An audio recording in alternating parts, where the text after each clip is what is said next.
when we're able to go back to the letters and the planning process and all of that. I mean, we made some serious strides to be right here at the home Yeah. stretch right now, but people don't realize all the things that was involved with it. So I'm excited to get to that point. You know. But you know what this this remind me of? This remind me of us going back to when we used to do the battles and the bricks, Yeah. and when I threw that Noriega party. That wasn't, I wasn't, I just woke up and this is what was on my mind and I just set out to do it. It's, it's crazy how we just walk into this without planning anything, but once it starts moving, it just falls, everything just falls in place. The crazy part about it is, do think about this. When you first came to me with the footage from the Impact seminar, right? You just wanted to add just a little bit more stuff to the end of it. And what you added to the end of it, more people talk about that than they talk about everything else that's in the front of it. Yeah, but I think that was more your creativity though with that. We did it collectively, but what I'm saying, it just, I don't know, I think we work good together, man. That's what makes us so unique, what I'm saying? That's what makes, when you do it so authentic like that, Yeah. without really going in, like pre-scripting anything or pre-planning, and just let nature just take its course. I think things come out the way they supposed to come out, man. So I don't know. I appreciate you, man. Everything you I do, even your appreciate you time too, that you man. give.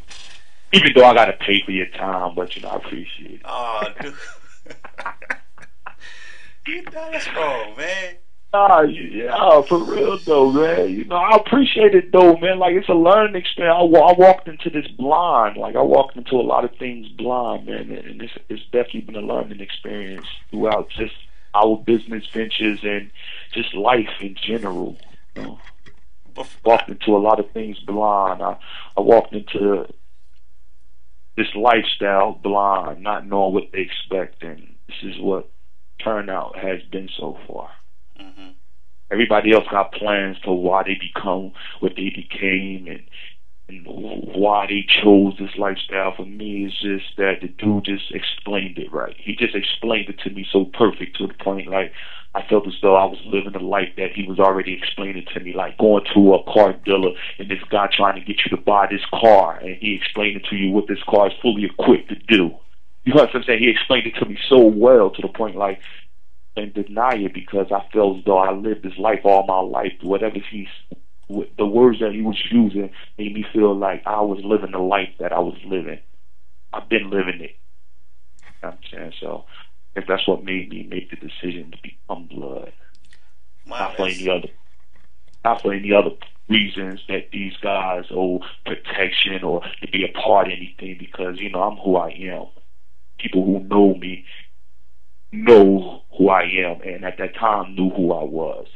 Made a few of my loved ones disappointed, but we make decisions. Sometimes we make decisions that we know that's going to impact everybody else. And people going to find it to be disappointing. But at the end of the day, that just was selfishness in me. You know what I'm saying? I really didn't care what anybody thought.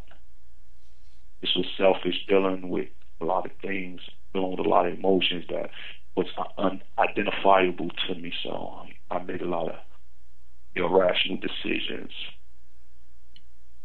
wow, man. That was I wasn't expecting that. Yeah. I wasn't expecting what you just said.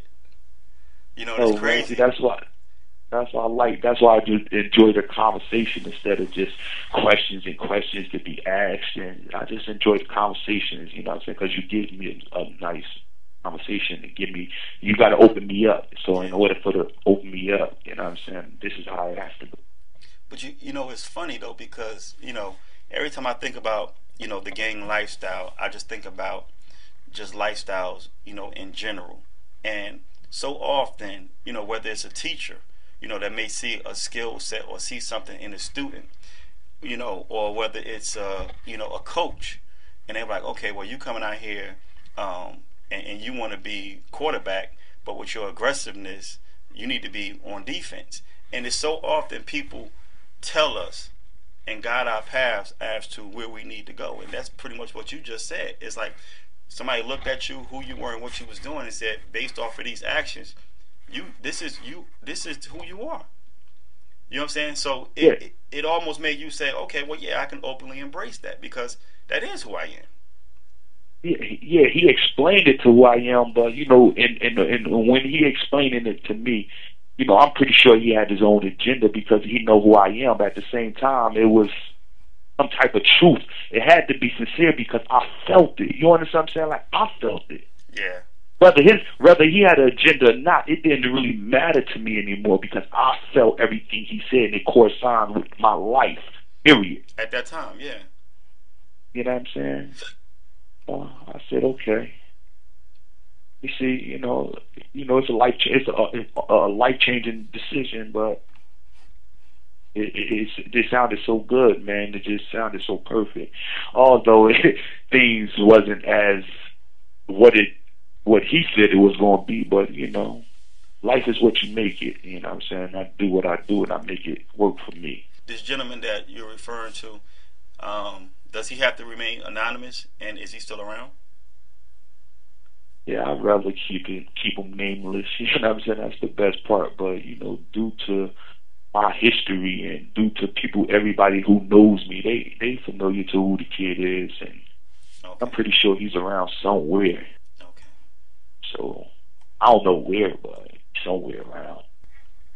See, I've been locked up so long. I'm not naive to what's going on out there, but at the same time, you know, it's still it's an overwhelming feeling to the influence that I have on people, or the influence that people tell me that I have over them.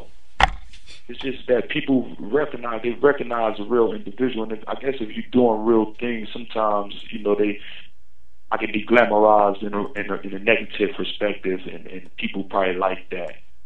Same time, a lot of people know the good that I've done. People like that.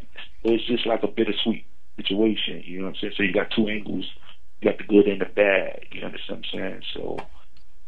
So do you think that you were born a leader? Oh yeah, pretty much. I've been a leader all my life. I'm not gonna say I'm a leader of anything. I've just been a person that have done things I feel as though other people probably was born to do, and you know, probably didn't reach their expectations. But I was set out to do whatever I felt as though was necessary, and you know, just walk whatever path was set upon me. You know, whether that was leading or following. You know, you got to follow the lead. So. At some point in time, I had to follow to get to where I'm at. And the exact question to why, you know, y'all decided or chose to follow this guy, or why do you listen to this guy, or why do this kid matter? You understand what I'm saying? Yeah. And I guess the leader burden was pushed on me not by my own doing, but experience. You understand what I'm saying? With the media. You know, and the people that watch me grow, I watch them grow up. You know what I'm saying? So I always possess leadership qualities by how I conduct myself as a man. I'm a man. You know what I'm saying? I'm a man at the end of the day. I guess my manly values is what, you know, what defines the leadership in me. Got you. I'm with you. I see we're about to run out of time. Yeah, we are. Well, I'll tell you what, Duke. I got some good stuff. I'm gonna post this stuff up. I'm actually about to leave out the house. All right. And we'll talk. We'll talk tomorrow, man. I love you, bro, man. I love you too, man. So make it do what you do. You heard? All right, for sure. All right. Later.